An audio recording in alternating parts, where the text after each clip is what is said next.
ನಮಸ್ಕಾರ. ಕಳೆದ ವೀಡಿಯೋಗಳನ್ನ ನೋಡಿರ್ತೀರಿ. ಲೈಕ್ ಮಾಡಿ, ಶೇರ್ ಮಾಡಿ, ಸಬ್ಸ್ಕ್ರೈಬ್ ಮಾಡಿದ್ದಕ್ಕೆ ನಾನು ತಾಳ್ಮೆಯಿಂದ ಎಲ್ಲರನ್ನು ಕೇಳಿಕೊಂಡೆ. ಅತಿಯಾಗಿ ಶೇರ್ ಮಾಡಿ. ಯಾಕಂದರೆ ಇದು ವುಮೆನ್ಸ್ ರೈಟ್ಸ್ ವಿಡಿಯೋ ಅಂತೇಳಿ ಮಹಿಳೆಯರ ಹಕ್ಕುಗಳ ಬಗ್ಗೆ ಒಂದು ವಿಡಿಯೋ ಮಾಡಿದ್ದೆ ಲಾಸ್ಟ್ ಟೈಮು. ತುಂಬಾ ಶೇರ್ ಮಾಡಿದ್ರ. ತುಂಬ ಧನ್ಯವಾದಗಳು ನಿಮ್ಮ ಬೆಂಬಲ ಕೊಟ್ಟಿದ್ದಕ್ಕೆ. ನಾನು ಎಂದೆಂದಿಗೂ ಅದನ್ನು ಮರೆಯಲ್ಲ. ಮತ್ತು ಇದು ಒಂದು ಮೋಟಿವೇಶ್ನಲ್ ವಿಡಿಯೋ. ಬನ್ನಿ ವಿಡಿಯೋ ಒಳಗೆ ಹೋಗೋಣ. ಒಂದು ಕಬ್ಬಣ ಯಾವಾಗಲೂ ನಾಶವಾಗಲ್ಲ. ಅದು ಯಾರೂ ನಾಶ ಮಾಡೋಕ್ಕೂ ಆಗೋದಿಲ್ಲ. ಅದು ತನ್ನಲ್ಲಿರುವ ತುಕ್ಕು ಹಿಡಿದಿದೆ ಮಾತ್ರ ಅದು ಕೇರ್ ತಗೋದೇ ಬಿಟ್ಬಿಟ್ಟು, ಅದನ್ನು ನೋಡೋದು ಬಿಟ್ಬಿಟ್ಟು ಹಾಗೆ ಇದ್ದರೆ ಮಾತ್ರ, ಕೇರ್ ತಗೊಂಡಿಲ್ಲ ಅಂದರೆ ಅದು ಕಬ್ಬಣ ತುಕ್ಕು ಹಿಡಿದು ಅದಾಗಿ ನಾಶವಾಗುತ್ತೆ. ಇದನ್ನು ಯಾಕೆ ಹೇಳ್ತೀವಂದರೆ, ನಮ್ಮ ಎಲ್ಲರಿಗೂ ಒಂದು ಮೈಂಡ್ಸೆಟ್ ಬರಬೇಕು, ನಾವೆಲ್ಲ ಒಂದು ಕಬ್ಬಣ ಇದ್ದಂಗೆ ಅಂತ. ನಾವೆಲ್ಲರೂ ಒಂದು ಕಬ್ಬಣ ಇದೆ ನಮ್ಮ ಜೀವನದಲ್ಲಿ. ಯಾಕಂದರೆ ಯಾವುದು ನಮ್ಮನ್ನ ನಾಶ ಮಾಡೋಕ್ಕೆ ಯಾವುದೂ ಬರಲ್ಲ ಹೊರಗಿಂದ. ಕೆಲವರಿಗೆ ಮೈಂಡ್ಸೆಟ್, ಅವರಲ್ಲಿರೋ ಮೈಂಡ್ಸೆಟ್ ಮಾತ್ರ ಅದು ಅವ್ರನ್ನ ನಾಶ ಮಾಡುತ್ತೆ.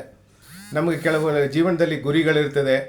ನಮ್ಮ ಜೀವನದಲ್ಲಿ ಹೆಚ್ಚಿನಾಗಿ ಇದನ್ನು ಪಡಿಬೇಕು ಅಂತೇಳಿ ಹಲವಾರು ಗುರಿಗಳನ್ನ ಓಡಬೇಕು.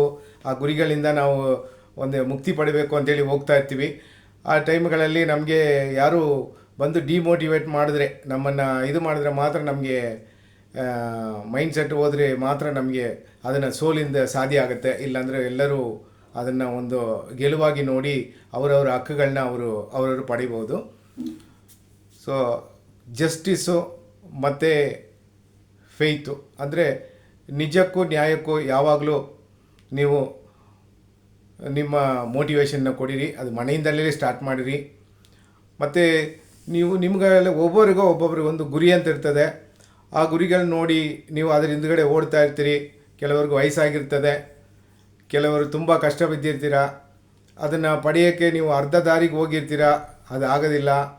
ಮತ್ತು ಈಗಿನ ಕಾಲ ಬೇರೆ ಸರಿ ಇಲ್ಲ. ನಾನು ಮುಂಚೆ ಹೇಳಿದಂಗೆ ಕೊರೋನಾ ಎಲ್ಲ ಬಂದು ಹೋದ ಮೇಲೆ ಸುಮಾರು ಹಲವಾರು ಚೇಂಜ್ಗಳನ್ನ ನಾವು ನೋಡಿರ್ತೀವಿ, ಹಲವಾರು ಬದಲಾವಣೆಗಳನ್ನ ನಮ್ಮ ಜೀವನದಲ್ಲಿ ನಾವು ನೋಡಿರ್ತೀವಿ.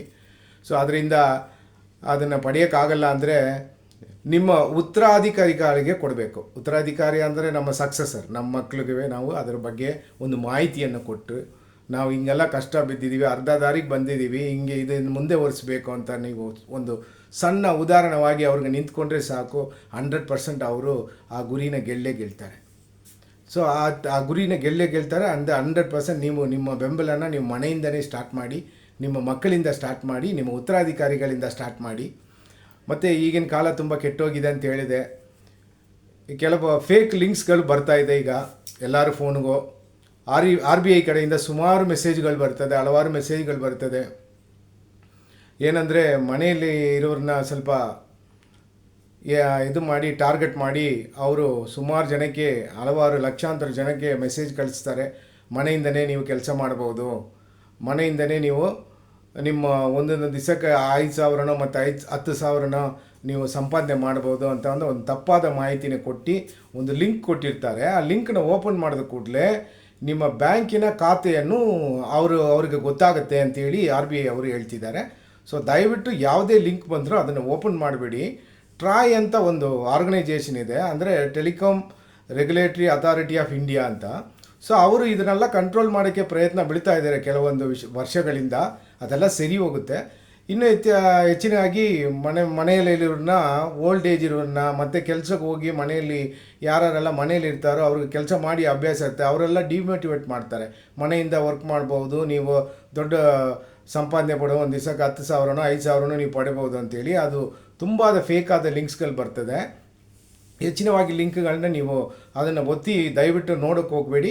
ಅದು ನಿಮ್ಮ ಬ್ಯಾಂಕಿನ ಖಾತೆನ ಮತ್ತೆ ಎಲ್ಲವ್ರಿಗೆ ಬೇರೆಯವ್ರಿಗೆ ಗೊತ್ತಾಗುತ್ತೆ. ನಿಮ್ಮ ಈಗ ನೀವು ಇದ್ರೆ ಬ್ಯಾಂಕಲ್ಲಿ ದುಡ್ಡು ಇಟ್ಟಿರ್ಬೋದು, ಇಲ್ಲಾಂದರೆ ಮುಂದಕ್ಕೆ ಇಡ್ಬೋದು.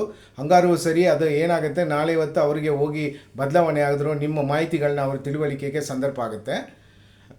ಇನ್ನೊಂದು ವಿಷಯ ಏನಂದರೆ, ಈಗ ಕಳ್ಳರು ಅತಿ ಹೆಚ್ಚಿನಾಗಿ ಆದರೂ ಇದು ನಮ್ಮ ಸಮುದಾಯದಲ್ಲ, ಆಗಲೇ ಇದು ಆನ್ಲೈನ್ ಕಳ್ಳರು. ಯಾಕಂದರೆ ಈಗ ಫಸ್ಟೆಲ್ಲ ಚೀಟಿಂಗ್ ಮಾಡೋರು ಬಂದು, ಕಳ್ತನ ಮಾಡೋರು ಬಂದು ನಮ್ಮ ಯಾರೋ ಓದದೇ ಇರೋರು, ಮತ್ತು ಮನೆ ಕಡೆ ಸುಮ್ಮನೆ ಸುತ್ತಾಡಿದ್ರು, ಕೆಲಸಕ್ಕೆ ಹೋಗದೇ ಇರೋರು, ಮನೆಯಲ್ಲಿ ಮಾತು ಕೇಳದೇ ಇರೋರು, ಇವರೆಲ್ಲನೇ ಕಲ್ಲರ್ಗಳು ಮತ್ತು ಬೇರೆ ಏನೋ ಒಂದು ಕೆಟ್ಟ ವಿಷಯಕ್ಕೆ ಹೋಗ್ತಾಯಿದ್ರು.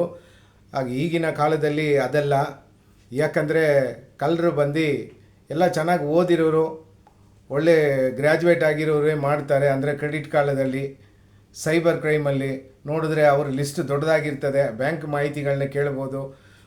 ಮತ್ತು ಅವರು ಕ್ರೆಡಿಟ್ ಕಾರ್ಡ್ ಮುಖಾಂತರ ಕಳ್ತನ ಮಾಡ್ತಾರೆ, ನಮ್ಮ ಬ್ಯಾಂಕಿಂದ ನಮಗೆ ಗೊತ್ತಿಲ್ಲದೆ ಮಾಡ್ತಾರೆ ಆ ಥರ.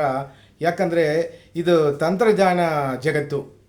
ಈ ತಂತ್ರಜ್ಞಾನನ ನಾನು ಯಾವುದಕ್ಕೆ ಕಂಪೇರ್ ಮಾಡ್ತೀನಿ ಅಂದರೆ, ಒಂದು ಕತ್ತಿಗೆ ಚೂಪಾದ ಹಂಚು ಎರಡು ಕಡೆನೂ ಇರ್ತದೆ, ಇಡೀ ಇರಲ್ಲ.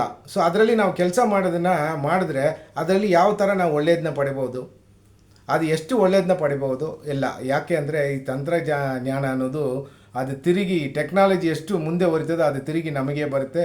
ದಯವಿಟ್ಟು ನಿಮ್ಗೆ ಗೊತ್ತಿರೋದ ವಿಷಯ ಏನಿಲ್ಲ, ದಯವಿಟ್ಟು ಮಿತಿಯಾಗಿ ಪಾಲಿಸಿ, ಒಂದು ಮಿನಿಮಮ್ ಆಗಿ ಅದನ್ನು ನೀವು ಪಾಲಿಸಬೇಕು.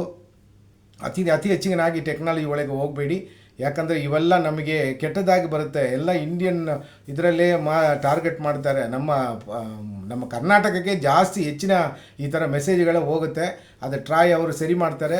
ಅಷ್ಟುವರೆಗೂ ನೀವು ತಪ್ಪದೇ ಅದನ್ನು ಎಲ್ಲಿಗೂ ಹೆಚ್ಚಿಗಾಗಿ ಪಾಲಿಸದೆ ಒಂದು ಮಿತಿಯಾಗಿ ಪಾಲಿಸಿ. ದಯವಿಟ್ಟು ಅನಾವಶ್ಯವಾದ ಲಿಂಕ್ಗಳನ್ನ ಓಪನ್ ಮಾಡೋಕ್ಕೆ ಹೋಗಬೇಡಿ. ವಂದನೆಗಳು.